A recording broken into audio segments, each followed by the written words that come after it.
noite, amigos. Estamos abrindo nossa cadeira cativa nesta segunda-feira de muito calor em Porto Alegre. A chuva é para ontem, né? Já passou do tempo de chover, né? E tivemos aí, nas últimas horas, o acontecimento principal, a estreia do Internacional na Taça Libertadores da América. E há já uma certa celeuma, porque há uma divisão de críticas, de tolerância e até de elogios ao técnico Kudê, porque, em suma, é o treinador que se espera que se dê uma resposta maior nesse início de temporada. Estou aqui com dois veteranos aqui, né? Duas pessoas gabaritadas para falar sobre Grêmio Internacional. O Grêmio agora decide o primeiro lugar no domingo do Campeonato Gaúcho para facilitar aí, né? Não ter que cruzar já agora com o Internacional, mas logo ali vai ter que cruzar, só que também depois tem que passar pelos times do interior, tanto o Grêmio, se ficar em primeiro, quanto o Internacional em primeiro. O Inter pegaria o Caxias e o Grêmio, o Ipiranga de Erechim, mas um jogo no Beira-Rio e outro na Arena. Professor, gostou do Internacional ou não? Boa noite. Boa noite. Eu queria... O César Pacheco só viu o primeiro tempo, porque ontem eu estava comentando o jogo ali no tubo e ele passou por ali, estava no programa do Paulo Sérgio Pinto. Eu comentei que eu gostei do jogo, até a hora que eu vi que o Inter estava atacando bastante. Eu acho que começou tudo errado antes do jogo. Quer dizer, a Conmebol, mais uma vez, provando a sua absoluta incompetência. Qual era a razão de deixar o jogo em Santiago? Mas tu sabe que a cidade está com problemas. Se houve no sábado mais um incidente que só agravou. Foi feio, de sábado foi feio, né? Mas se tiraram a decisão da Libertadores, que seria em jogo único em Santiago, e passaram para Lima, por que esse jogo do Internacional não podia ser passado para Assunção, no Paraguai? Não é tão simples. Mas é que aí tira o mando de campo do chileno. Tira o mando de campo. Teoricamente, a federação está dando condição para jogos, né? Não tá. Mas tá rolando o jogo. Não tá rolando o campeonato jogo deles nenhum. Tá andando. Mas como tá andando? Quem viu as fotos do jogo no campo e labaredas de mais de 3 metros de altura ao lado dos jogadores... Eu tinha torcedor que estava me passando o WhatsApp lá de dentro do estádio apavorado. Mas lógico. Professor, eu digo assim, eu acho que houve esse problema aí, não daqueles fatos passados, mais políticos. Eu acho que é algum grupo que aproveitou, porque houve um atropelamento do carro dos carabineiros, lá dos policiais, que atropelaram um torcedor. E aí eu acho que acirrou os ânimos. E aí começou, e pelo que eu ouvi depois, eu não estava acompanhando, o REC pode falar melhor que eu vi que começou com 30 pessoas, e já devia ter alguns dentro do estádio, e com certeza fizeram aquele fogo. Eu acho que é muito perigoso aquilo ali, né? A gente que já ficou dentro do campo, tu nunca sabe o que pode acontecer, daqui a pouco dá um estouro e vem todo mundo para dentro do campo. A pior parte da história, é ruim de participar assim. Estava todo mundo armado. Por quê? Ontem, quando aquele cara invadiu com aquela barra de ferro, que a televisão não mostrou nem o fogo, nem a barra de ferro, e até eu estava recebendo informações ali pelo WhatsApp, quando tentaram tirar o cara, e aí sufocar o cara em algum canto, voou pedra para cima da polícia, a polícia não pôde fazer mais nada. Todo mundo estava armado, ou com um pedaço de pau, ou com isso pedra. Isso é anterior, esses protestos no Chile, eu não quero entrar no mérito. Avolumou agora. Mas esses protestos não começaram agora. O campeonato chileno foi suspenso, as coisas não foram resolvidas. Não foi um momento que aconteceu. Isso vem e continua. Esse próprio atropelamento que houve, não foi um atropelamento numa coisa normal. Não.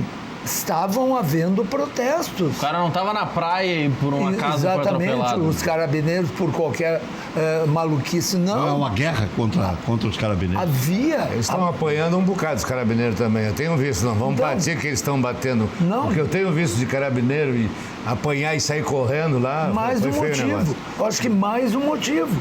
Se a própria polícia, e quando se diz os carabineiros é a nossa brigada, se a própria polícia está apanhando e está fugindo, é óbvio que não há a mínima condição de fazer um jogo em que, por ser um jogo internacional, ele vai ter uma repercussão muito maior, ele vai ter uma mídia muito maior. E, evidentemente, quem faz os protestos quer ter o máximo de repercussão. Onde é que se vai conseguir isso? No jogo de Libertadores. Sabe, se fosse... o Enio ficou pensando muito... Cara, é o óbvio. O que eu estou dizendo é o óbvio. Tá, mas professor, deixa eu lhe fazer uma pergunta. O senhor disse que as pessoas que estão fazendo protesto querem mídia, querem aparecer. Sim. O senhor acha que a Conmebol acertou em não mostrar isso na transmissão ou omitiu informações dos telespectadores? Se eles querem Porque aparecer, se eles querem mídia... Não. Tu mostra que eles estão tendo êxito. A Conmebol escondeu o seu erro. A Conmebol estava escondendo o seu erro. A Conmebol não tinha que ter feito o jogo. O erro, não, mas eu acho que o erro é anterior. Me perdoe orientando, eu acho que o erro é anterior. Eu acho que não poderia participar os times chilenos, então. Para haver uma competição. Na China estão cancelando tudo. Então não poderia haver, já dentro do sorteio, se são 4 clubes, tira e tenta fazer as chaveamentos sem os times chilenos, né? Porque daqui a pouco... eu acho que eu acho que o anterior à Conmebol poderia ter feito isso. Eu acho que em vez de eliminar os chilenos, Campo neutro. eles perdem, como disse o Maurício, o mando de campo. Perdem, é verdade. Mas é menos ruim do que ser eliminado. Mas quando perde o mando de campo pro Campeonato Nacional, porque o Campeonato Nacional não pode ser disputado em Assunção ou em Lima ou qualquer outro lugar. O Campeonato Nacional foi suspenso. Não, mas teve jogo, tá tendo jogo. Retomaram e deu no que deu. Mas aí, Não tem condições. Mas aí a minha pergunta é, se você tira o mando de campo dos principais jogos que são os da Libertadores, Sim. não gera ainda mais animosidade pro Campeonato Nacional, que esse segue? Não, porque a animosidade não é relacionada ao futebol. O que está acontecendo no Chile é muito maior que o futebol. Não, quanto a isso eu não tenho dúvida, mas quando tu tira o mando de campo da Libertadores, tu está incomodando inclusive quem só gosta de futebol. Não, mas tu pode incomodar, tu está reconhecendo que o país vive uma situação de emergência. Agora o caso e hoje... nessa situação não se faz jogo de futebol. Mas aí, professor, tecnicamente a gente tinha que tirar os países da Venezuela também, que também tem problemas lá. Mas não nesse nível. Não nesse nível. Aí não chegou no estádio de futebol. Não. Vocês estão misturando as coisas. Eu estou falando dos protestos, por exemplo, quando teve lá o presidente autoproclamado querendo entrar no país. Aquilo ali também era uma confusão num nível muito parecido com o do Chile. Não é porque uma coisa é a situação de pobreza, de miséria. Já virou guerra. Enfim, de tudo que acontece na Venezuela e que a gente, acima de tudo, tem que lamentar. Sem dúvida. Outra coisa é que por que nunca foi suspenso o campeonato venezuelano de futebol? Por quê? Porque os jogos se desenvolvem com relativa tranquilidade. Os jogos não são usados porque lá há uma disputa de oposição e situação. No Chile, não há essa disputa. Tu não tem duas facções se degladiando no Chile. Tu tem um movimento da população contra um estado de coisa, inclusive não uma coisa específica, objetiva. Queremos que troque o ministro da Educação. Lembra quando houve no Chile, um tempo atrás, uma questão relacionada com o ensino, com a universidade? Era uma coisa específica. Agora não. Agora é muito mais difuso. É uma coisa contra um estado de vida. Bom, então, eu acho que voltando ao futebol, voltando à competição, à Conmebol, Eu convivi muitos anos dentro da Conmebol lá. Como diz o Noveleto, meus amigos, todos que eu tive lá, desde o presidente, foram presos, já faleceram, alguns deles e tal. Estão presos ainda, o Naputa preso, Figueiredo, que eu conheci como vedores aqui, conheci como presidentes de clubes do Paraguai. Eu acho que a partir do momento que tu tirar o mando de campo de um time, a competição perde a equidade. Ela não fica igual, fica desigual. E tu vai favorecer a outros. Quem vai jogar com esses times que perdem o mando de campo, teoricamente vão ser favorecidos. Né? Então a coisa... O River Plate perdeu 2 mandos, mesmo sendo campeão. O CAS hoje determinou que o título é legítimo, foi jogado de novo num campo neutro, deram autorização para a partida e papa, então isso aí está liquidado. Confirmaram o título de 2018. Não, 2019. Não, 18. Foi 18, aquele da... 18, 19. Boca e River, que deu aquela briga lá no estádio. Não confirmaram em 19, confirmaram em 20. Aí, só agora confirmaram o título de 18 e deram uma punição de $400 mil, porque eles gostam de uma graninha, e 2 partidas sem torcida para o River Plate. É um agravante, né? É um gravame da pena que eles já tinham tomado, né? Eles tiveram que jogar em campo neutro contra o Boca, né? E aí tiveram que ir lá. Perderam o mando de campo, porque o mando de campo era do River. Então, e tomaram outra punição agora. É que o Boca Juniors, esses anos todos que eu convivi lá dentro da Conmebol, o Boca era um clube que tinha muita força dentro da Conmebol. E segue, o Boca, em 2007, quando ele veio fazer a final com o Grêmio aqui, e que nós fomos para lá, 2007, com o Mano Menezes, tivemos discussões homéricas na Conmebol e nas reuniões preparativas do jogo. Porque eles se achavam assim o máximo de tudo. Queriam jogar assim com calção amarelo, não queriam jogar com calção amarelo aqui. Fizeram horrores, quebraram todos os ônibus que foram lá. Não tiveram uma punição o Boca Juniors. E sempre a Conmebol passando a mão por cima de qualquer irregularidade do Boca. Então, nós aqui, o Brasil em si, depois é que começou a ter uma força maior, porque os clubes começaram a se interessar por essa competição. Eu me lembro que começou a interessar pela Libertadores aqui no Rio Grande do Sul. Nos anos 80, o Grêmio, depois que o Flamengo ganhou, depois o São Paulo teve as suas vitórias também, seus títulos. E aí a Libertadores começou a ter um valor extremo. E eu me lembro que tinha aquela história de tu parar no hotel e tu não poder comer a comida no dia do jogo no hotel. Tinha isso. Hoje não, hoje é mais profissional. Eu me lembro que tinha times que iam jogar, por exemplo, na Argentina, ou na Colômbia, ou no Paraguai, que não diziam onde iam almoçar. Saíam, chegavam no restaurante e faziam suas refeições. Isso em 97, eu com o Evaristo Macedo, ele queria fazer isso na Argentina, porque ele estava querendo disputar o título. Eu disse, mas seu Evaristo, agora já está... Né? Isso foi dos anos 70, 80, que havia essas coisas criminosas, os caras envenenavam a comida, né, para dar dor de barriga no jogador. Mas até bem pouco tempo não tinha os marginais que iam largar foguete na frente do hotel mas tem até hoje, né? Eu acho que isso é coisa. Isso mas isso que eu estou dizendo.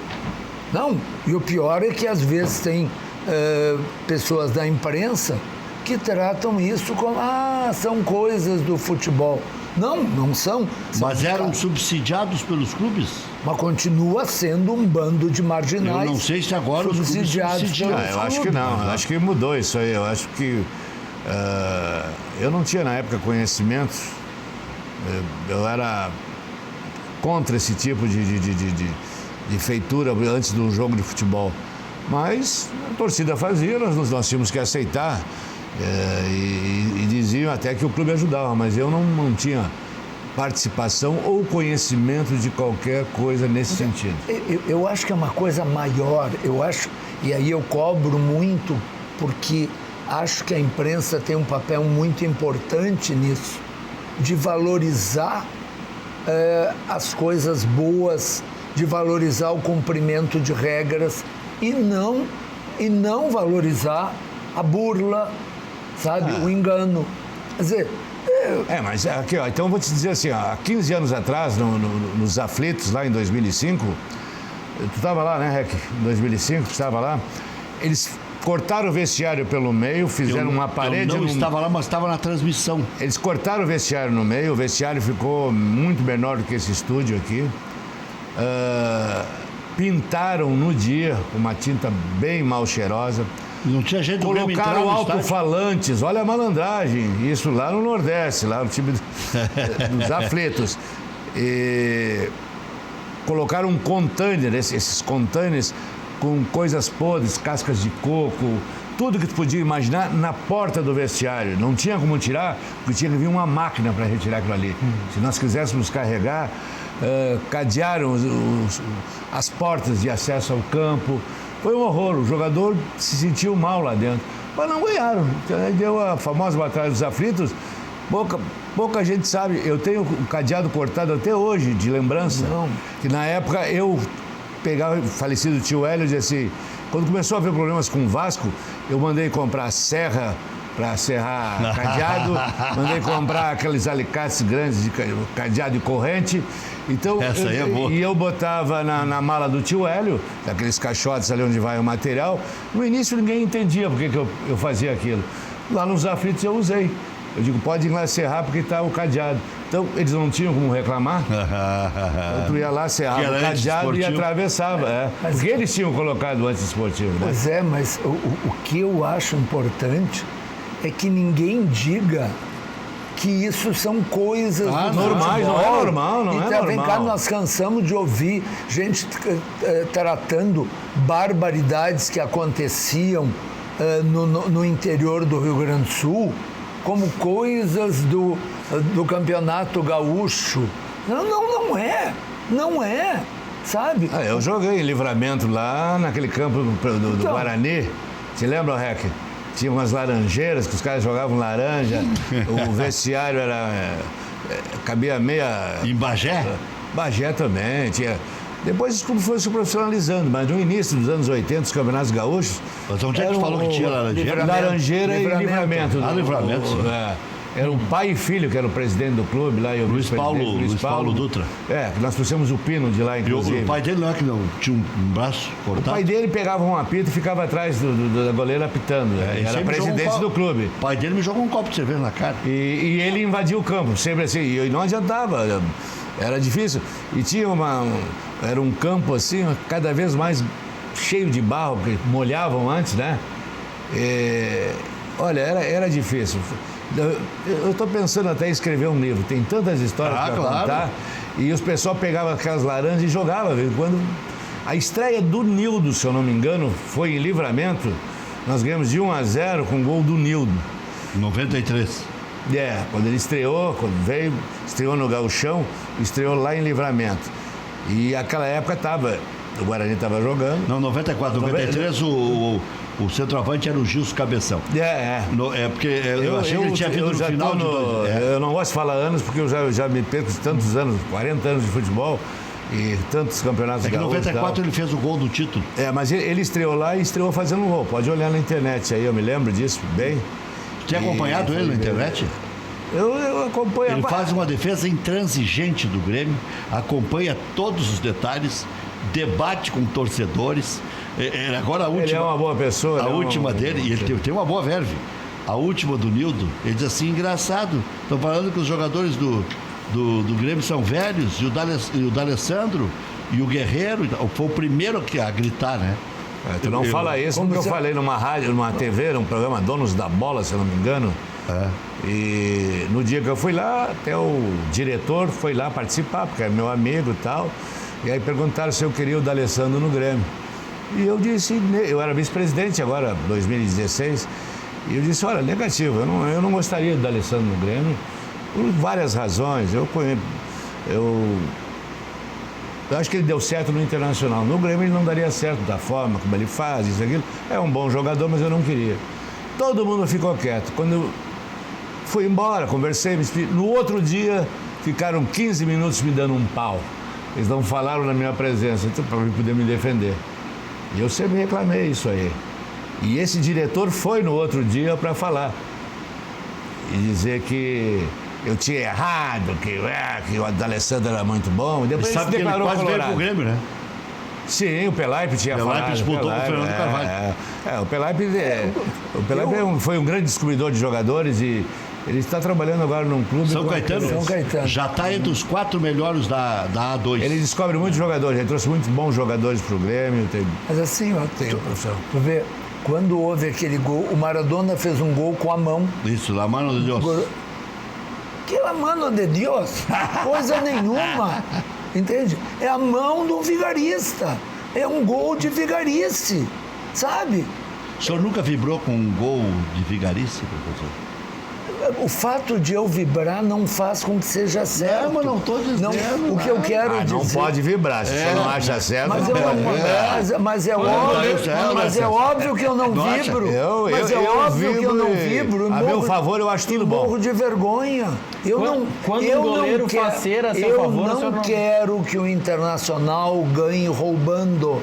Eu não Mas às vezes não é o roubo. Não é porque já houve caso aqui no Rio Grande do Sul em que se comparava o juiz, em que se comparava o adversário. Eu não gosto disso. Eu não acho que isso é digno nem do Grêmio, nem do Internacional. O Túlio também fez a mão de Deus lá em 95.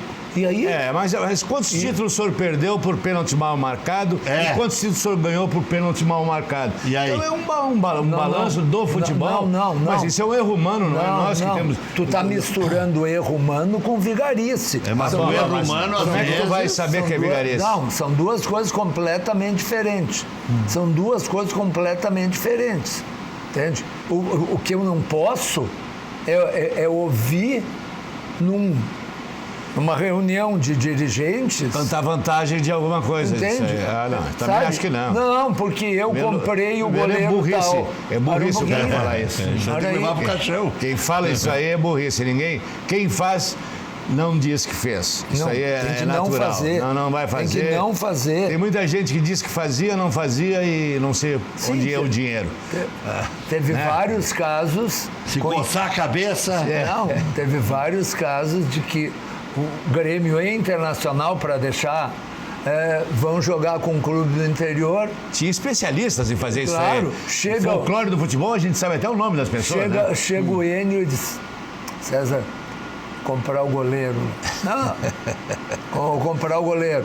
O que acontece? O Grêmio, ou o Internacional, pelo amor de Deus, jogando contra um clube do interior, o normal é que ganhe. E aí ganhava. E eu ia lá e disse, viu, César? Uma brincadeira do Dalegrave. Uma brincadeira do Dalegrave se propagou de uma maneira que... Mas escuta aí, os caras jogavam o dinheiro lá em Tiripá-Estrandu. Mas e aqui? Pro Torinho. Mas e aqui não foram um grupo de dirigentes para uma praça no meio da noite para flagrar um suborno? Aqui em Porto Alegre? Tem muitas histórias. Não, mas essa aconteceu. Eu lembro dessa aí, professor. Mas eu me lembro bem. Me lembro bem. Qual era o jogador? Não sei. Não, essas coisas eu não sei. Eu só sei que os dirigentes do clube foram lá. Mas qual é o clube? Não. Foram lá no meio da noite, foram lá e foram fotografados. Saiu foto dos caras. Se tu pesquisar, mas isso não é só dinheiro também, né? Eu me lembro em 81, nós fomos jogar contra o Gabrielense lá em São Gabriel. Ganhamos 2, saímos perdendo, depois o Baltazar fez gol, ganhamos. Leão era goleiro do Grêmio. E ali que eu era diretor de segurança do futebol. Viajei todo ano de 81 com o Grêmio. Isso foi 81. E daqui a pouco começou a chegar umas meninas bonitas. Opa! E começaram, e eu tô na portaria, e eu comecei a olhar. Eu digo, mas... Aí fui perguntar alguma coisa, alguma festa aí. Não, são hóspedes normais. Macacos me mordam. Aí que começamos o advento da segurança. Passamos os jogadores todos. Já nota 8? Nota 8? Não, mais ou menos. Aí disseram que tinha sido um dirigente da época do Internacional, que tinha interesse no jogo, que teria colocado. É disso que me disse, né? Não se comprova nunca isso aí. Então não é só dinheiro, é a mulher, o barulho, e às vezes pode dar certo, né? Tem jogador que até gostava disso aí. O Romário disse que entrava em campo... O Caçapava me contou que ele ficava atacando as meninas que entravam em êxtase quando viu o Falcão, né? Daí disse que ele ia na frente. Momentinho, primeiro tem que tratar comigo aqui. Mas ambos eram solteiros. O que me incomoda, talvez como educador, é que assim, por exemplo, alguns anos atrás, faleceu um dos maiores jogadores da história do futebol que eu vi jogar, que foi o Newton Santos. Um extraordinário jogador. Enciclopédia. Aí quando tu ouve reportagem, coisa que morreu, e aí tu pega as pessoas dando muito mais destaque a uma burla que ele fez em 62, que ele cometeu um pênalti na Copa do Mundo. Naquela época as coisas, a tecnologia era muito mais falha. Ele deu 2 passos para o lado, enganou o juiz, e o juiz botou a falta fora da área. Ele tinha tantos méritos para ser destacado. Foi um jogador extraordinário.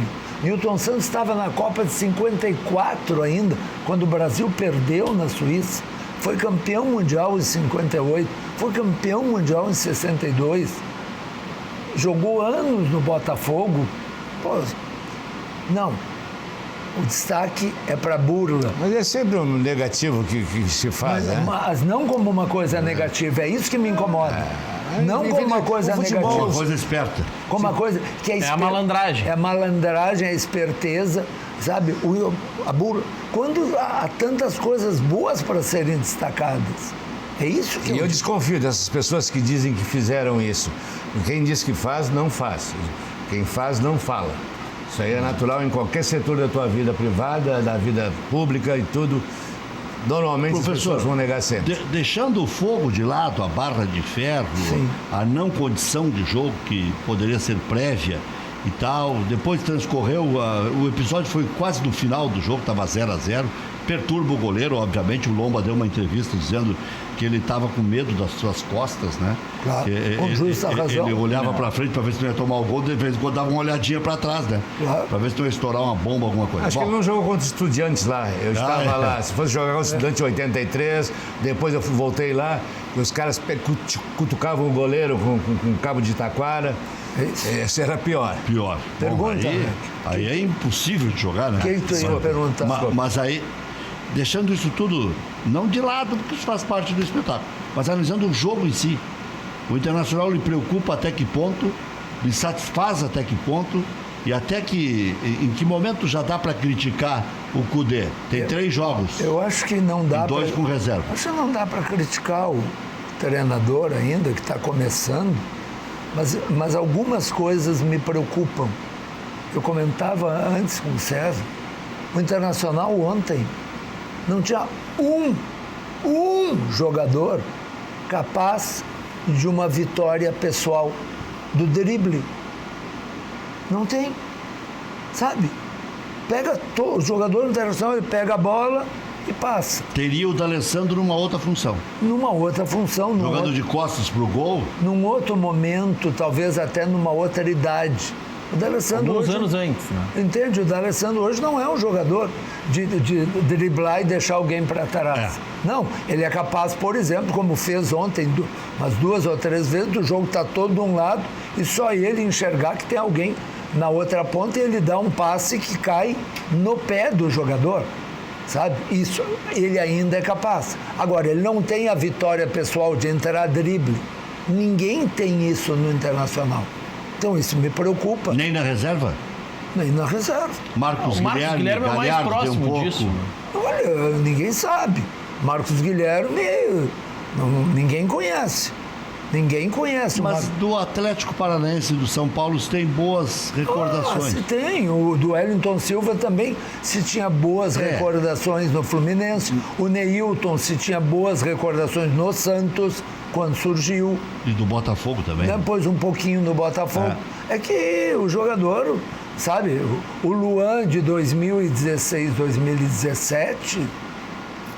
um jogador de 50 milhões de euros. Não é mais um jogadoraço? Quem? Não recupera mais o Luan? Pode recuperar.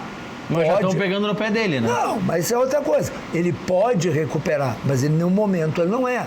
Então, o que me preocupa no time do Internacional é isso. Por exemplo, o Internacional montou um esquema onde cria liberdade para os dois laterais atacarem, apoiarem simultaneamente. Mas eles não vão até a linha de fundo. Pois é, aí tu ouve uma entrevista de um jornalista da Bahia que diz que o forte do Moisés não é o apoio, é a marcação. Aí tá errado. Sabe? Então, tu fica pensando, parei, mas tu montou um esquema, tu comprou o jogador para esse esquema. Então, tem coisas no futebol que são muito difíceis de entender. Tá aqui o César não acompanha futebol há 40 anos. Ele vive dentro do futebol, ele foi dirigente do... Imagina o César, dirigente, contratando um jogador, pagando um salário de mais de R$200 mil por mês, e este jogador não ganhar pelo menos uma sequência de 5 jogos, não estou dizendo 20, 5 jogos, para mostrar que veio. Não está escrito nem no gauchão, Não, mas o Natanael? O Natanael não ganhou 5 jogos seguidos, oportunidade, até para comprovar que se erra. Eu perguntei pro... O César provavelmente pode contar aqui contratações que acertou e contratações que errou. Sim. Isso acontece. Agora, tu só vai ver que errou se tu botar a jogar. Não, mas tu pode ver no treino daqui a pouco, que não rendeu. Aí tu bota César, 2 ou 3 jogos, não rendeu. Não, mas tu não botou 2, 3 jogos Vou passar a bola pro seguidos. Eu perguntei sobre o Natanael, pro Rodrigo Caetano, que estava caído no esquecimento, um jogador caro. Que ele disse? E aí ele disse o seguinte: não escrevemos no gauchão, mas ainda podemos mudar a lista e tal. Ele não está completamente descartado, está lá treinando, nós não discriminamos o jogador e ele teve poucas sondagens. Portanto, ele te deu uma curva. Ele te deu uma curva, enrolou e não respondeu. Para mim, ele joga mais que o Wendel. Não, foi ele. E mais que isso, não mudou a direção. Por quê? O César é dirigente do Grêmio. Mudou o técnico, é importante. Não, mas não mudou o contratador. Sim. O César é dirigente do Grêmio. O César contratou o Maurício Freitas para jogar de zagueiro. Bom, terminou o ano, saiu o César, entrou o Enio e disse, não, esse gordinho não joga nada, não vai jogar. O senhor não sabe muito, o César sabe mais, professor de futebol. O César contratou. Bom, ele achava, e eu estou vendo que ele não joga nada. Agora, se fala em profissionalização, o Internacional tem um renomado diretor executivo, e caro. Esse diretor executivo participou da contratação do Natanael. O mínimo... Ele não gostou muito da minha pergunta. Lógico que não gostou. Ninguém gosta que apontem os erros. Pergunta sobre o Guerreiro, tu vai ver se ele não responde todo feliz. Entende? O mais próximo de uma sequência que o Natanael teve no Inter, ele jogou dia 14 de julho com o Atlético Paranaense fora, entre os reservas. Jogou o Grenal do Brasileirão 6 dias depois, também entre os reservas. Aí ele não joga contra o Nacional pela Libertadores no meio de semana, mas no final de semana joga contra o Ceará. Não joga de novo contra o Nacional, porque era naquele revezamento, titulares e reservas. E aí ele joga no Rio contra o Fluminense. Então ali em 15 dias... 15 dias ele teve 4 jogos. 20 dias ele teve 4 jogos. Não jogou os 4 inteiros, ele joga 73 minutos contra o Atlético Paranaense, os 90 no Grenal, os 90 contra o Ceará e os 90 com o Fluminense. Então ele, foi entre os reservas, mas ele teve 3 jogos de sequência, vamos dizer. E no Grenal ele foi bem. No Grenal ele foi bem. E a opção é o Wendel. Parei um pouquinho. A opção é o Wendel, que Deus me livre. Mas será que então eles não estão deixando o Wendel ali próximo para daqui a pouco tentar aparecendo vender? Mas pelo contrário, se quer vender, não deixa jogar. Se quer, para os times da Libertadores não dá. Foi o Aparício, não, foi um dirigente do Grêmio, que o Grêmio trouxe um castelhano. Não é o Risse, o Cardácio. Um desses. E ele dizia, vende antes que jogue. Vende antes que jogue, senão não vende nunca mais. César, as contratações do Grêmio são boas? Tá, eu só vou dizer assim, ó, nesse assunto que nós estamos falando, é muito cedo para nós já estar, vamos dizer, não corneteando, dando opiniões, porque eu acho que é o início de um campeonato. Os jogadores fizeram uma pré-temporada, acho que não muito longa, do Grêmio a pré-temporada foi curta. Com certeza os times vão melhorar com o andamento das competições. O Inter já está fazendo 2 competições, o Gauchão e a pré-Libertadores. O Grêmio entrou e não foi bem, perdeu a partida, empatou a outra. E agora na segunda-feira, com estreia de 3 jogadores, ganhou de 5-0. Mas também as coisas nós temos que dar tempo ao tempo, até as melancias se entrarem. Porque todos os técnicos têm as suas opiniões dos times que eles vão colocar em campo, mas ele tem que testar jogadores. O sistema de jogo, por exemplo, o Godet veio como era um ofensivista, era um jogador. Eu vejo ele jogar com 4 no meio de campo ali, meio 5? Então vamos ver, ele vai mudar. Eu acho que ele está preparando, né? Eles também eles se preservam, os próprios treinadores. E aí, quanto à pergunta do Grêmio, eu acho que as contratações foram pontuais. Eu acho que o plantel melhorou bastante, tanto que tu vê, né? Nós estamos com a zaga titular fora dos jogos aí, tá o Paulo Miranda e o David Braz, estão dando conta do recado. Agora temos os laterais aí, estamos com 4 jogadores na seleção que vão vir para fazer parte do elenco, 2 machucados, e tenho a certeza que o negócio vai azeitar. É o melhor dos últimos tempos, elenco? Eu acho que na parte de trás ali, da zaga e laterais, eu acho que é melhor. Eu sempre, acho que na outra vez que eu tive um programa eu falei, o Grêmio só ganhou algum título com 2 bons laterais.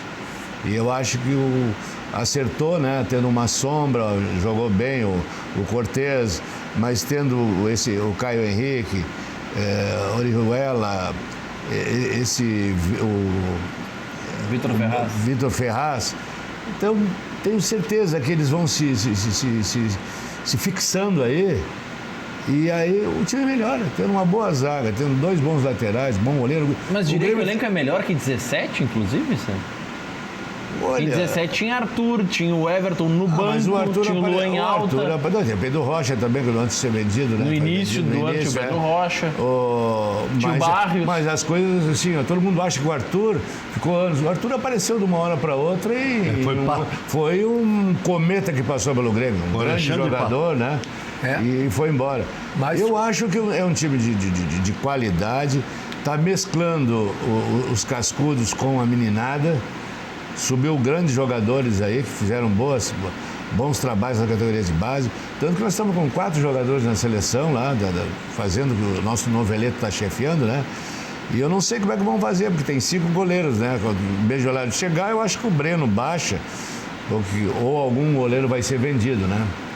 Mas acredito que sim. E eu gostei da contratação do Thiago Neves e do Diego Souza. Eu me lembro que o Pelaipe descobriu o Diego Souza em 2006. Mas houve quem chamasse de gordinho já na época. Aí ele veio, mas era um menino, 19 anos. Ele foi eleito o melhor jogador do campeonato em 2007, Campeonato Brasileiro. E eu fui escalado para levar ele ao Rio, na festa da CBF, para ele receber o prêmio. E jogou bem, só que ele não é um 9, né? Nós temos o Luciano e tal. Mas já viu que ele sabe, quando quer jogar, é um jogador que joga de costas pro gol. E num jogo acho que jogou 40 minutos, 30 e poucos minutos, já deu para ver que se ele tiver vontade, eu acho que vai ser muito útil ao time do Renato. E as contratações do Inter? O senhor falou que não tem ninguém que ganhe no 1 para 1. Mas o Inter tem os meninos e tal. Eu acho que tem bastante. O Pato, esse aí, o Guilherme Pato. Tem que se esperar. Tem o Cezinha, aquele que era driblador. Driblador contra juniores. A gente tem que ver no adulto. É outra realidade. Tomara que dê certo. O Cezinha não subiu ainda, né? Não. Tem o Praxedes, tem o Joni, esse está surgindo.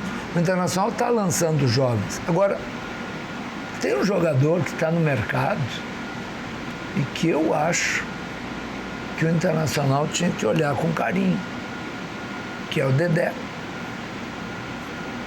O Dedé não vai ficar no Cruzeiro. Mas o Dedé é zagueiro. Pois é. Mas o Dedé é melhor que os 2 zagueiros do Internacional. Sem nenhuma dúvida. E eu vi o Dedé vacilante nesse ano. Não, nesse ano quem é que não foi mal lá no Cruzeiro? Pelo amor de Deus. O Grêmio não contratou o Thiago Neves por esse ano. Contratou o Thiago Neves porque ele é muito bom jogador. Mas o Inter tem o Fux sobrando. Olha, não sei se não vai vender o Fux. Bom, aí sim. Não sei se não vai vender o Fux. Aí sim.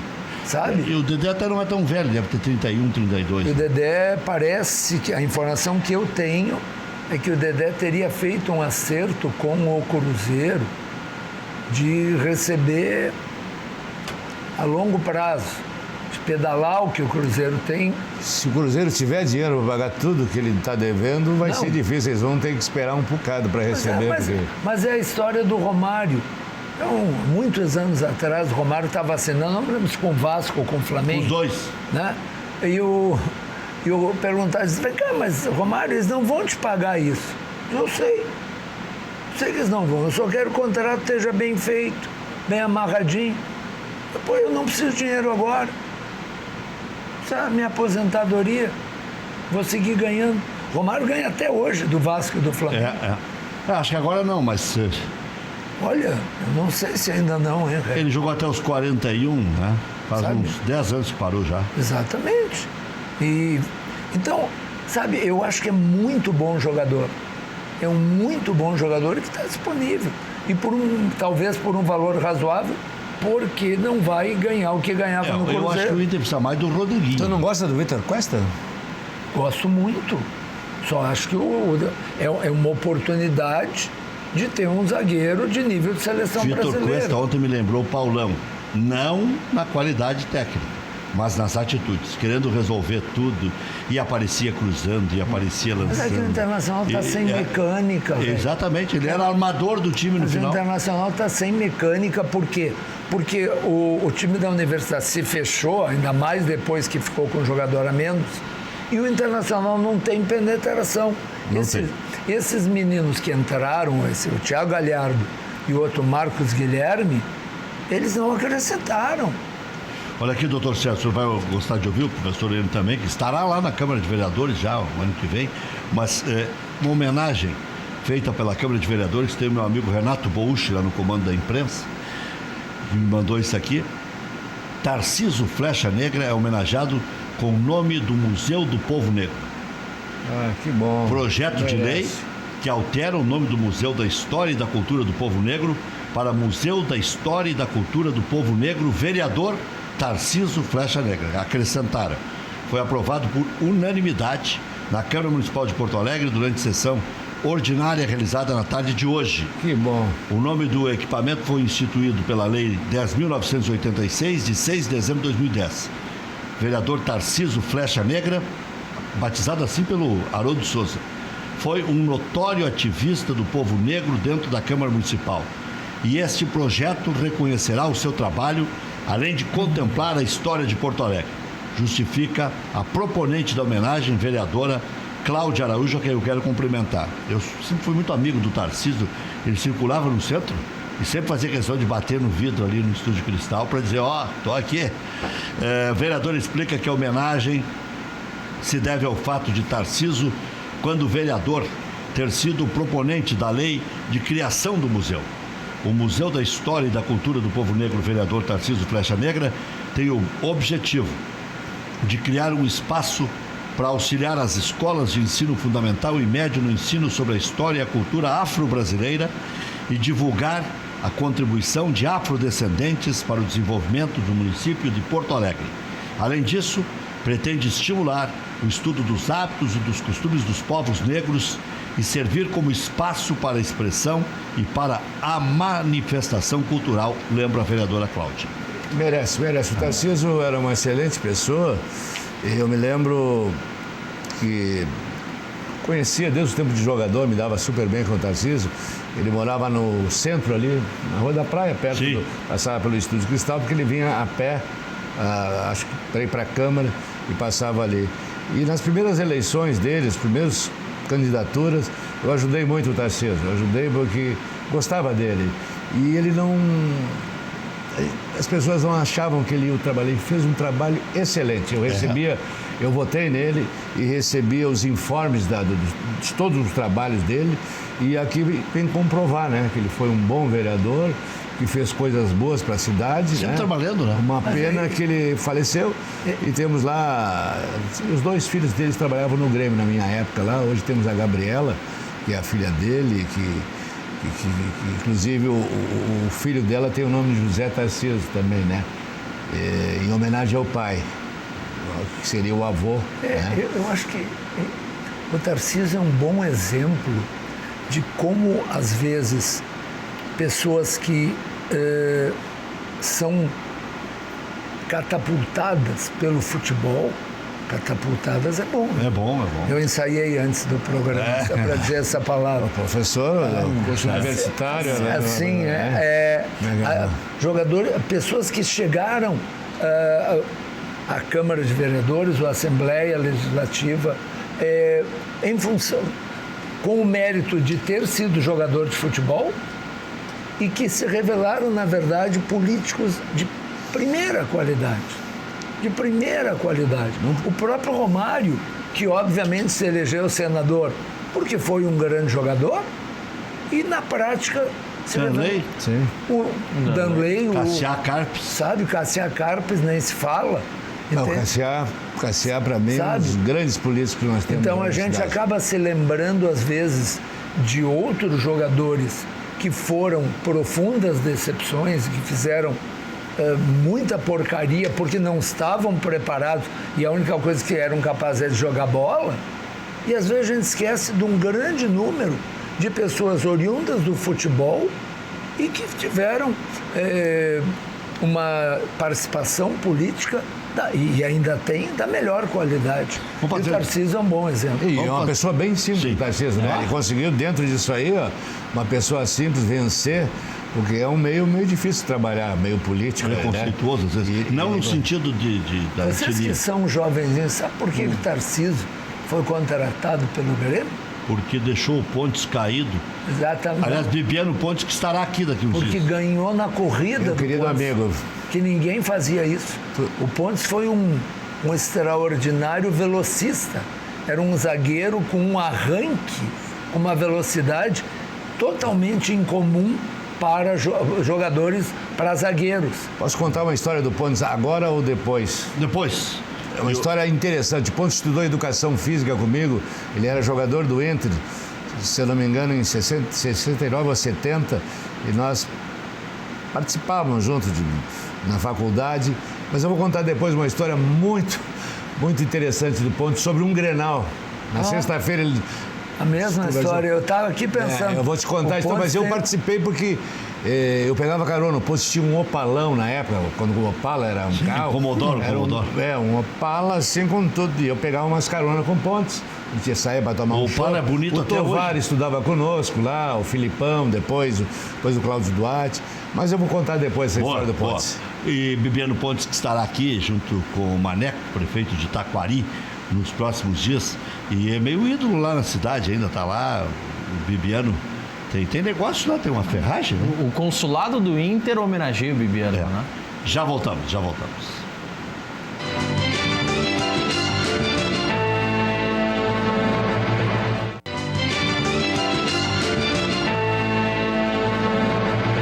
Já a história do Bibiano. O Internacional precisa vencer a Universidade do Chile na próxima terça-feira no Beira-Rio. Então o Internacional deve jogar com time misto ou reserva contra o Novo Hamburgo no sábado, decidindo o primeiro lugar da primeira etapa do campeonato estadual. Desculpe te interromper. E depois na semifinal, e depois numa eventual final, também sempre com time reserva. Mesmo que tenha Grenal, professor? Mas óbvio, tem jogo pela Libertadores. Olha. Não, vão abrir mão da Libertadores para jogar o Grenal do Gauchão. A Libertadores é uma fase, Gauchão é uma faixa. Mata-mata é importante. Eu vou dizer, contra o Grêmio, professor. Os 3 resultados, só um serve para o Internacional. Se der 0-0 é empate, Se der empate com 1-1 ou 2-2, dá o time do Chile, só serve uma vitória simples. E é jogo difícil, não é jogo fácil. Vocês ouviram o que vocês disseram? Internacional, quem sabe, põe os reservas na Libertadores. Não, ninguém falou isso. Ninguém falou. Joga os 2 jogos com os titulares. Joga sábado e terça-feira. Mas não vai ser sempre terça, né?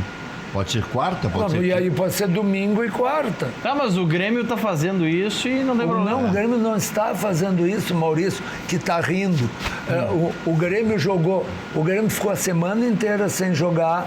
O Grêmio vai ficar a semana inteira que vem sem jogar. Bom, o Renato tá dando sequência para os jogadores, tá seguindo a filosofia do Jesus. O Grêmio vai ter 3 semanas consecutivas, só com jogo no fim de semana, se chegar na final. Ninguém mandou não estudar.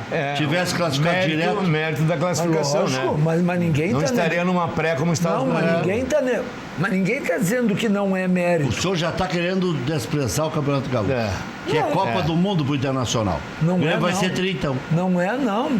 Não é Copa do Mundo para o Internacional, coisa nenhuma. Ele só vale quando a gente ganha. Tanto é verdade que a torcida do Internacional debochava da torcida do Grêmio, que o Grêmio estava há 15 anos sem ganhar nada. Eu tô fora dessa, eu sempre lembrava os 3 títulos. Isso, fora o REC, todo mundo dizia... Muita gente que gosta de gauchão lembrava. O Grêmio ganhou em 2006, 2007, no melhor período do Internacional. Como é que não vai valorizar isso? Claro, tanto que... Ganhou em cima do... O Amano ganhou em cima do Abelão. Claro, tanto que a torcida ia pra Guete, cada vez ganhava. O gauchão... O senhor acha que o Marcelo Medeiros não quer ter pelo menos um título de gauchão no mandato dele? Não, eu estou dizendo que não tem nenhum significado. Que se o Internacional ganhar o gauchão, e eu já disse outras vezes isso aqui, se ganhar o gauchão vai continuar sem nenhum título desde 2011.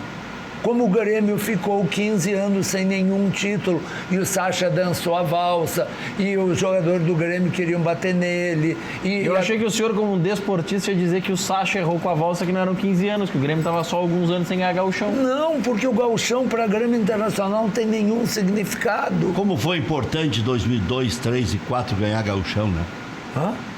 Para quem? O Internacional. Por quê? Porque enquanto não ganhou uma Libertadores... Mas foi criando, foi fomentando? Que foi fomentando, REC. É dimensão, REC. É uma questão de dimensão. Eu prefiro a época que estava lá o César Pacheco, que o presidente do Grêmio deu a entender que era a Copa do Mundo ganhar Campeonato Gaúcho. Porque não Primeiro ganhava, tem que mandar em casa. Porque não ganhava mais nada. Mas o Inter ganha o quê? Mas se não vale a pena, não precisa alugar avião para ir jogar no interior, né? Não, é só... O Inter alugou avião. Não entendi essa aí. Se não vale nada, porque vai jogar com as reservas. Vai jogar com reserva, alugar avião. Quem acha que não vale a pena sou eu. Quem acha que não vale a pena sou eu. E considerando que o senhor vê que o clube valoriza o gauchão, tanto que freta voo para ir para o interior... O senhor acredita piamente que se enfrentar o Grêmio numa decisão de turno, vai com reserva, priorizando a Libertadores? Eu não acho, eu tenho certeza. Tenho certeza, porque... Mas não pode jogar uma semana só, porque é um jogo só, é um jogo do gauchão. Sim. Não pode jogar uma semana, quarta, domingo, quarta? Pode. Agora, aí o Grêmio vai estar na Libertadores também. Sim. Porque na finaleira o Grêmio vai estar na Libertadores. Não vai ter começado a Libertadores. A do turno não. Nós estamos falando do primeiro turno. Não, estou falando já de todas as sequências. Não, aí é diferente. Eu estou falando agora, no primeiro turno, quando o Internacional vai, espero, conseguir a vaga para participar da fase de grupos. E aí nós termos pela primeira vez 2 Grenais pela Libertadores. Tolima, hein, professor? Tolima é... Tivemos em Tolima lá, né? Estava naquela Tolima, não? Não estava. Estava em outras. Mas... Universidade de Chile, primeiro. É, claro. Tolima só tem uma coisa bonita, é um quartel e um hotel 5 estrelas. Até porque o resultado foi muito ruim. O César está chamando a atenção disso, tem toda a razão. O resultado é mata-mata. Não, mata-mata, tu empatar de 0-0 em casa não ótimo. É mau resultado. É ótimo. É bom resultado, porque tu sai para jogar por 2 resultados. Joga mais tranquilo, né? Sai mais tranquilo. Novo 0-0 leva a decisão para os pênaltis e qualquer outro empate classifica a equipe chilena. Direção colorada está encaminhando uma reclamação formal à Conmebol pelos incidentes ocorridos no Chile. Eduardo Cudê elogiou a atuação, destacou o goleiro adversário como melhor em campo e lamentou as chances desperdiçadas. Colorado volta a campo no sábado pelo Gauchão contra o Novo Hamburgo em Porto Alegre. Partida vale a liderança do Grupo A. Para isso, o Internacional precisa fazer melhor ou igual ao Ipiranga na rodada. A tendência é que a maioria ou todos os titulares sejam poupados. Quero fazer uma pergunta. Sim, senhor. Se vou usar o time do Grêmio, mas serve para pegar o Flamengo, qualquer... o São José. Qualquer um. Não, o São José não conheço jogadores.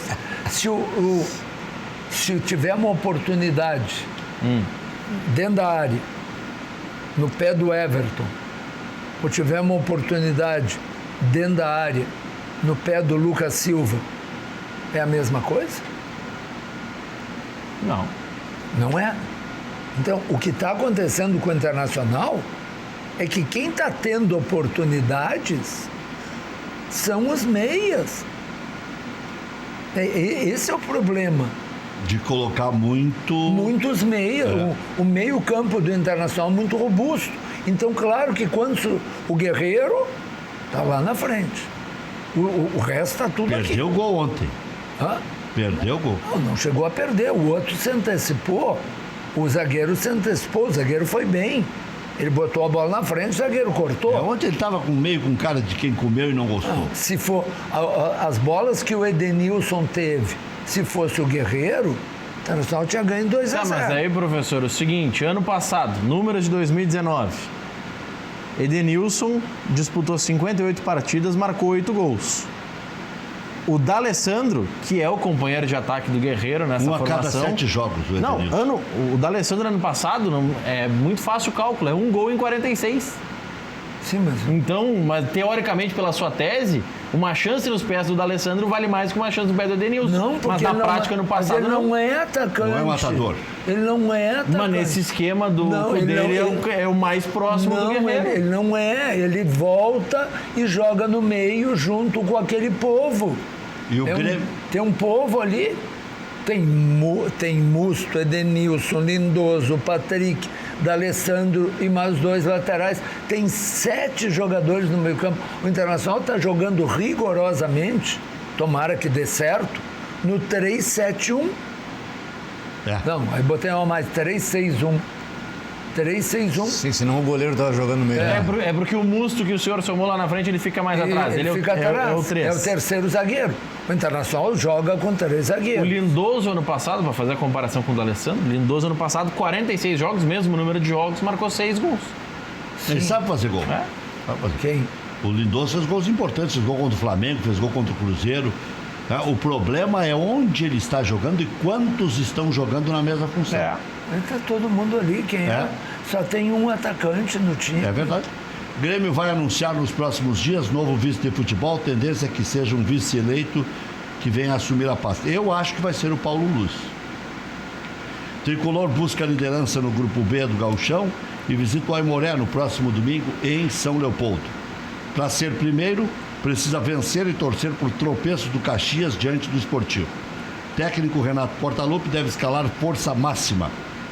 Thiago Neves pode ganhar a oportunidade de começar a partida pela primeira vez. Direção acertou a compra de mais 30% dos direitos de Alisson. E agora tem 60%. Atacante tem contrato até o final de 2023. Eu não compraria mais de 30%. Mas o Grêmio é dono do seu dinheiro. Caio Henrique teve o nome publicado no BID, lateral retorna da seleção segunda-feira e fica à disposição para a semifinal do Gauchão. Eu não vejo o Alisson pegando muito preço. Eu compraria porque eu me lembro que eu estava de diretor de futebol, já era vice com o Romildo logo no início. Nós tínhamos o Wallace que tinha vindo do Avaí e tínhamos 30% só do Wallace. E nós, numa partida que fomos fazer lá, o presidente negociou com o presidente Zunino, acho que já faleceu, né? Mais 30%. Foi um baita negócio, que depois vendeu o Wallace com mais 30% Mas o Wallace para o Grêmio, né? Era uma coisa diferente. Eu acho, por acaso, assim... Eu gosto do Wallace. Eu acho bom jogador. Eu também acho. Ele... Alisson ou PP? Pois é difícil. Eu acho que é bom ter plantel assim para poder escolher. Não, o Renato é inteligente, sabe quem ele vai botar. Vai ser um problema sério agora quando voltar os meninos da seleção, ajeitar o meio de campo, as laterais, já tem bastante gente ali, né? Vai ter que optar por algum jogador, alguma coisa pelo sistema de jogo do Renato. O time titular do Grêmio tem uma dúvida. Hoje, claro que com o passar do ano, mas hoje o Grêmio tem 10 titulares e essa dúvida entre Alisson e PP, que provavelmente vai jogar o Alisson até para dar mais consistência ao meio-campo. O senhor coloca Thiago Neves e não coloca Jean-Pierre? Hoje sim. E na esquerda o senhor coloca o Caio Henrique como titular absoluto? Mas ele é que nem o Vanderlei. Eu acho que ele tem 3 dúvidas. Na lateral esquerda, Bruno Cortez ou Caio Henrique. O Caio Henrique perdeu para o Iago a posição. Quem perde para o Iago a posição pode perder para o Bruno Cortez. O Iago é um bom lateral, vai crescer e tal, mas ainda não está sendo. Eu acho que o Jean-Pierre é bom jogador, está com esse problema todo aí de estar machucado. Eu acho que ele vai se recuperar daqui a 1 mês e meio, 2, então já terminou o Campeonato Gaúcho. Eu acho que o Renato tem que jogar com aqueles que ele pode contar agora. Por exemplo, nós estamos jogando com uma zaga, eu vejo que vocês dizem, vamos jogar com o time máximo que temos. Não, nós estamos com uma zaga reserva, um goleiro que está iniciando depois de 7 meses, que não tinha feito partidas oficiais. Então o time está se azeitando. Isso é uma coisa que vai acontecer no decorrer das partidas. Os dois estão lesionados. Sim, mas. O Grêmio estava jogando. Mas, o Grêmio está jogando com 3 titulares a menos. Só isso, tem 3 titulares. 4, na minha opinião, 4, eu sei que vocês têm dúvida com o Cortez. Eu acho que do time titular do Grêmio tem 4 jogadores que não estão jogando. Os 2 zagueiros, o Matheus Henrique e o Caio Henrique. Já voltamos.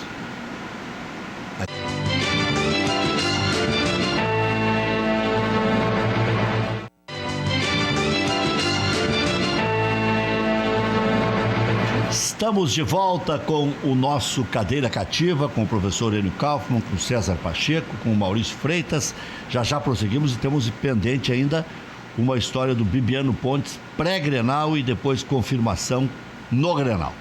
Você que está com dificuldades para enxergar, está enxergando mal, as letras estão embaralhadas, está com dor de cabeça, pois aproveite o feirão dos óculos das Óticas Viver. Faça seu óculos e ganhe a armação.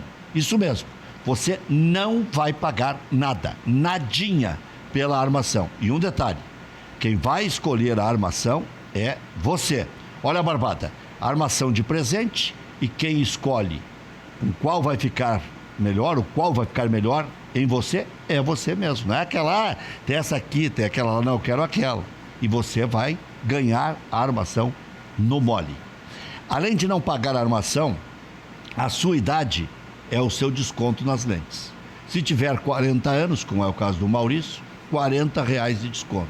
60 anos, como é o caso do professor Enio, R$60 de desconto. E aí por diante não vou especular a idade do César Pacheco, 65, a idade de R$65 de desconto. Tu vai escolher qualquer armação da ótica sem pagar nada e ainda a tua idade é o desconto nas lentes. Corra e ligue agora. 30 85 77 20. Ligando agora, sendo um dos 30 primeiros, além de todas essas vantagens, você vai ganhar um lindo óculos de sol. Bom, essa hora não tem ninguém atendendo. Bom, vão retornar as ligações para você. Então, você pode comprar esse seu óculos em 10 vezes sem juros pelo preço à vista. 30, 85, 77, 20. Feirão das Óticas Viver, ou da Óticas Viver. Tá esperando o quê? Armação você não paga. Sua idade vale desconto. E ainda vai ganhar um lindo óculos de sol. Corra, liga agora. 30, 85, 77, 20. 30, 85, 77, 20. Mandar um abraço pro Jonatas, mandar um abraço pro Anderson, mandar um abraço pro Alexandre. E aí tá o telefone e tem um celular ali, ó. já anota também ali, né? Já liga, deve ser o WhatsApp, já deixa recado, o pessoal já vai retornando para você, tá? Então aproveita aí, já deixa anotadinho, óculos mais barato, eu uso um óculos para tudo, lá da Viver, para dirigir, para descansar dirigindo, para o sol, para a sombra, para amanhã, para a noite, tudo é a mesma coisa, tá? Inclusive não uso óculos de sol, uso o meu óculos normal. Viver, quem viver verá. Loja Intershop da Rodoviária. Produtos licenciados do seu Clube do Coração em frente aos boxes de chegada dos ônibus Televendas. 3225-2378. Feirão de Tintas FAC. Preço à vista em 10 vezes sem juros nos principais cartões. Mais de 10 mil cores das marcas Killing, Renner, Souvenir, Montana, Hidronorte, entre outras. FAC, materiais de construção. Conheça a loja na Avenida Florianópolis, 2855, bairro Matias Velho, em Canoas. Ou ligue 3415-6100. A história do Bibiano, César Pacheco, foi uma aposta, não? Pois é. Não, nós naqueles anos 69, 70, o IPA resolveu fazer uma faculdade de Educação Física. Antes de Figueiredo ainda. Sim. Figueiredo chegou em 71. E todo mundo se inscreveu, a maioria eram esportistas de Porto Alegre. Tinha pessoal da natação, pessoal do futebol, tinha pessoal do voleibol, que era o Marco Antônio Volpe, que tinha sido o maior jogador da Olimpíada do México. Era o pessoal. Quando nós passamos no vestibular, encontramos vários jogadores de futebol, vários nadadores do União, vários esgrimistas. Então era um grupo esportivo mesmo, estava ali pelo esporte. E a Faculdade de Educação Física, ela tem uma coisa muito boa, aproxima as pessoas, porque é o esporte. Tu está lá dentro, tu passa à noite, foi a primeira Faculdade de Educação Física à noite. E nós tivemos essa turma, e com o tempo a gente foi ficando amigo. O Schneider estava lá também, foi goleiro do Inter. O Heron Beresford era professor. Ele era preparador físico do Inter e professor na academia. Foi professor. E o Pontes era precursor do Gilberto Tim. Sim. Para encurtar a história, e nós tínhamos aquela turma do barzinho ali, do sanduíche, lá não pode beber álcool, né, na Pepsi Cola, e ficava se falando, futebol e tal. E o Pontes sempre foi uma pessoa, o Bibiano, uma pessoa muito, muito querida, muito legal. Gosto dele até hoje, de vez em quando nós falamos por telefone. O filho dele, o Rafael, foi jogador do Grêmio durante 3 anos, quando eu era diretor de categorias de base lá.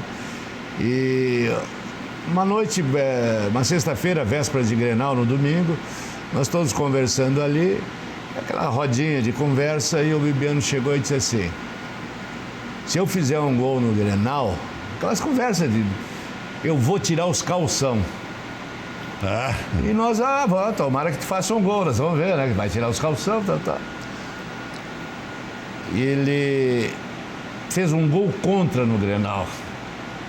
E não tirou os calção no gol contra. E ele continuou jogando, foi e conseguiu fazer um gol nesse mesmo Grenal. Ele fez um gol contra e um gol a favor.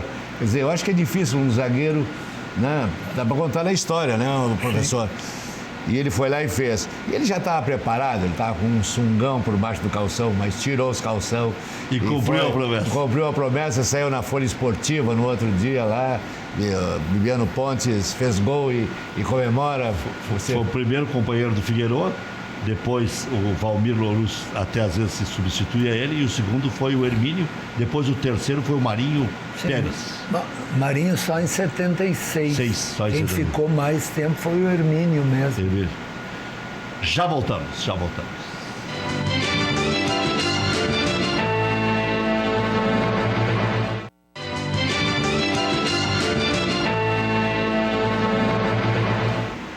Brinde a propaganda inteligente. Fábrica Fantástica. Fidelize seus clientes com produtos personalizados da Fábrica Fantástica.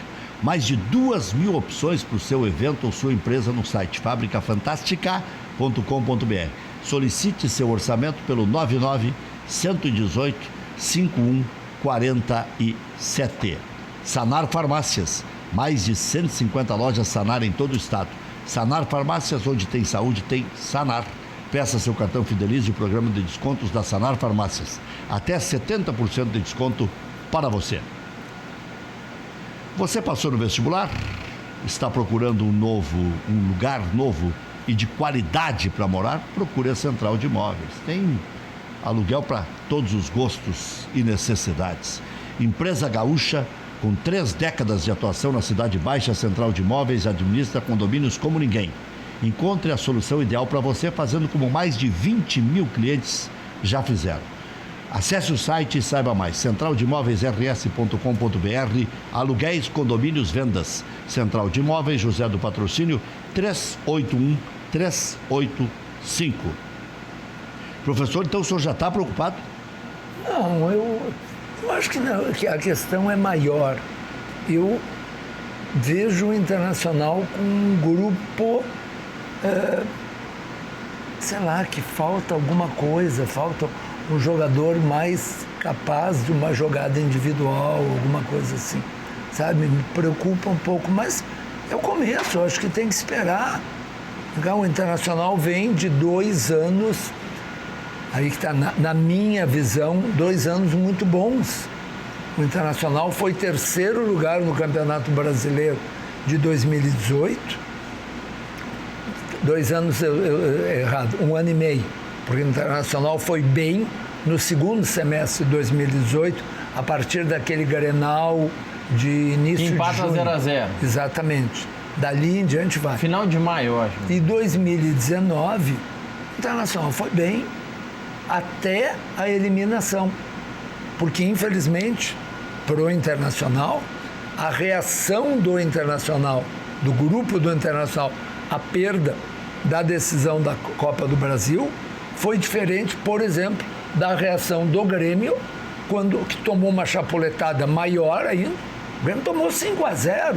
Teve uma entrevista do goleiro do Flamengo dizendo que eles estavam pressionados porque diziam que o Grêmio era um time copeiro, que o Grêmio nesse tipo de jogo ia muito bem e coisa. E o Grêmio tomou 5-0. E, no entanto, o que aconteceu? O Internacional, depois que perdeu aquele jogo para o Atlético Paranaense, entrou em parafuso, trocou 2 vezes de técnico, e o Grêmio enfileirou 6 ou 7 vitórias em 8 jogos. Então, o final de ano de 2019 foi diferente do Grêmio do Internacional, mas o ano foi igual. César, o que você negocia para esse ano? Mínimo, pelas contratações. O dirigente quer uma coisa e o que o torcedor quer outra. O torcedor quer tudo. Eu sou o César Pacheco, torcedora. Antes de ser dirigente, antes de estar dirigente, eu torço. Eu quero que o Grêmio ganhe tudo aquilo que ele possa ganhar. Isso aí, eu sei que é difícil, lá vem o lado do dirigente, mas eu gostaria de ganhar o Gauchão. Eu acho que é importante. Eu acho que o Gauchão está fadado a terminar com o tempo. Acho que a duração dele não vai ser muito longa. Por causa desses, cada vez essas confederações aumentam o número de competições, agora vai ter aquele campeonato dos clubes, dos mundiais, e cada vez vai ter menos datas. Você vê que já estão encurtando o Gauchão. O Gauchão, quando se chamava o interminável, aquele que tu ficava 1994. Jogando o tempo todo, tu chegava a ir 2, 3 vezes a São Borja, a Bagé, era aquele jogo de ida e volta. Agora não, agora tu consegue dividir 2 fases. Eu acho que um Gauchão é bom. Eu acho que a Copa do Brasil, o Grêmio no mata-mata, eu acho que com esse plantel aí pode se dar bem e fazer o Grêmio está precisando. O último título que o Grêmio teve do brasileiro primeiro foi em 81 e depois em 96, eu estava dentro do futebol, eu era o diretor de futebol. Eu acho que faz falta um brasileiro. Se o Grêmio se dedicar um pouco mais ao Campeonato Brasileiro, eu acho que até um pouco mais do que a Libertadores. Não fazer aquele negócio de jogar com time reserva. Faz um mistão, como nós jogávamos em 95, 96, deixa jogadores titulares no banco, se precisar, bota a Força Armada, entra para melhorar o resultado. Mas eu acho que um Brasileirão seria importante, apesar de hoje Tá aí o Flamengo despontando, Palmeiras, esses clubes aí com maior poder aquisitivo, Corinthians, fazendo bons times. Mas eu acho que dá para lutar pelo brasileiro, né? Um tricampeonato brasileiro seria muito importante para o Grêmio. O Grêmio perdeu para a Portuguesa em 96, Portuguesa de Klemer, Valmir, César, Emerson e Carlos Roberto. Hollywood, que é o Hollywood, Sim, que é o Hollywood capitão. É o capitão. Puxa, fui me fresquear, agora eu não posso falar Galo, me soprou aqui time, o Daniel. Galo, Zé Roberto. É um time... E Caio, Alex Alves e o centroavante, o Rodrigo Fábio. Ou se botar o Rodrigo Fábio aqui, bota o Caio pra frente. Desses jogadores aí, o que eu fiquei com pena foi o Klemer, que depois, 3 meses depois, ele perdeu a Copa do Brasil pelo Flamengo para nós, como goleiro do Flamengo. Você lembra? Ele era goleiro da Portuguesa no dia 21 de dezembro, se não me engano, foi a final. E depois, no dia 22 de maio, que foi a final da Copa do Brasil, ele tinha se transferido para o Flamengo e perdeu outra final para o Grêmio em espaço de 4 meses. Coincidências da vida, né? Grêmio Internacional, às vezes as pessoas não se dão conta, estão já nas oitavas de final da Copa do Brasil. É muito curto. Grêmio Internacional, por mérito, já estão nas oitavas de final da Copa do Brasil. Então, assim, quantos jogos são? São 8 jogos. Se ganhar 3 e empatar 3, já é campeão. Sabe? Então... mas são 8 jogos. Aí pode passar uma fase empatando mais 2. De qualquer maneira, eu acho que tanto o Grêmio como o Internacional tem muita chance de disputar. Eu acho que tem que chegar na semifinal. Se tu chega na semifinal dos campeonatos, tu acaba ganhando. E eu acho que a tarefa do grande clube, como o Flamengo, como São Paulo, como o Grêmio, como o Internacional, é estar no bolo, estar entre os 4. Claro que o ideal seria, como o César, quem tu quer? Eu quero ganhar todas. Né? Mas, pelo menos, eu quero que o Internacional esteja no bolo. Se for semifinalista da Copa do Brasil, semifinalista da Libertadores, tiver entre os 5 primeiros do Campeonato Brasileiro, daqui a pouco ganha um. Tu pode ver que nós ficamos sempre bem colocados no Campeonato Brasileiro. Nesses últimos anos aí, nós não ganhamos nenhum Campeonato Brasileiro, mas teve anos que ficamos, terceiro, quarto, quinto lugar, num grupo de 20 e poucos times. Isso aí é muito importante, né? Exatamente. É que a torcida não quer ver isso aí. A torcida quer ser campeã. Quer o grito de campeão, quer a taça, quer a faixa, quer a festa. E é importante. E eu esqueci, Copa do Brasil, o Grêmio tem uma prática muito grande. O Grêmio foi campeão da primeira em 89. Eu acho que dá, mas entre Copa do Brasil e Brasileirão, eu preferia que o Grêmio... 97 o goleiro do Flamengo não era o Júlio César? Não, é Klemer. Lembro bem. Porque eu estava no banco, você dentro do banco de reserva. Eu lembro quando entrou o Romário. Era o grande time do Flamengo da época também. Te lembra que nós fomos lá e empatamos 2-2 o gol do Carlos Miguel por cruzamento do Roger. Gol na minha frente. Sim, um gol de placa. Até hoje eu encontro o João Antônio e digo, olha, esse gol que tu fizesse lá, eles tinham que botar uma placa para ti no Maracanã.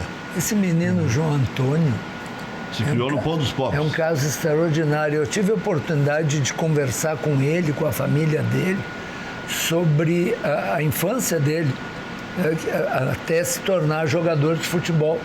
Sabe que eles moravam numa casa ali na Cidade Baixa, em que, quando chovia, eles tinham que levar os móveis todos para o andar de cima, porque é uma baixada. Sempre que chovia, não era temporal, chovia, inundava a parte de baixo. Eles tinham que levar para cima. E o senhor estava falando há pouco da Copa do Brasil, professor, e esse ano tem uma mudança no regulamento, né? No artigo 15 do regulamento da Copa do Brasil, até o ano passado, no pote A entravam os clubes da Libertadores e no pote B quem vinha da Copa do Brasil, agora campeão da Série B. Agora o sorteio é livre nas oitavas de final. Mas então pode ter Grenal, pode ter... Só nas oitavas? Não, é que nas outras fases já era livre o sorteio, já eram os 8 classificados, já iam para esses potes. Eu me expressei mal. Nas fases pregressas ainda existe o ranqueamento. Não, é que eu gostaria que houvesse sorteio nas oitavas e todos que passassem, houvesse um novo sorteio. Mas é o que está previsto. em cada fase um sorteio. Oitavas e quartas, pelo menos. Oitavas e quartas são sorteios independentes e provavelmente nas quartas já define os confrontos da semi. Eu prefiro quando tinha o chaveamento. Que tu sorteava e sabia pelo chaveamento, tu sabia... Eu gosto da Champions que sorteia cada vez. Olha aqui, ó. Zé Carlos era o goleiro do Flamengo. Zé Carlos, Fábio Baiano, Júnior Baiano, Fabiano e Atirson, Jamir Maurinho, depois Leandro Evandro e Nélio, Romário e Sávio, depois Lúcio. Técnico Sebastião Rocha. Darley, Arce, Rivarola, Mauro Galvão e Roger. Otacílio, João Antônio, Emerson, Carlos Miguel, Paulo Nunes e Rodrigo Grau. Só para não ficar dúvida disso que o professor estava falando. Oitavas de final sorteio, quartas de final um sorteio que já define o que vai acontecer na semi e na final. Já define o chaveamento. Isso define o chaveamento a partir das quartas. Eu não quis teimar, mas o Júlio César jogou um pedaço. Mas eu sempre jogava no Flamengo. Pode ser.